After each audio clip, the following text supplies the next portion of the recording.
អនព្រាមណាកាជាស្ដេចនាងស្រីពីរៀងចង់សម្រេចឲ្យបានសារពេចសាំងស្ដាចាអូលឿងកាលអាសិទ្ធធ្វើមាសបន្លុនអង្គព្រះពុទ្ធបដិមាព្រះអង្គជាជាងឆ្នៃរចនាស្រែកបោសាធុកាពេញផែនដីក្រហមជាពណ៌ឈាមបេះដូ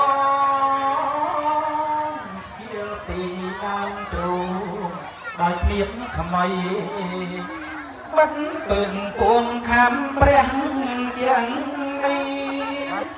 គង់រស់ជីវីជាស្បើយទៅតសឲ្យទៀនដំរីស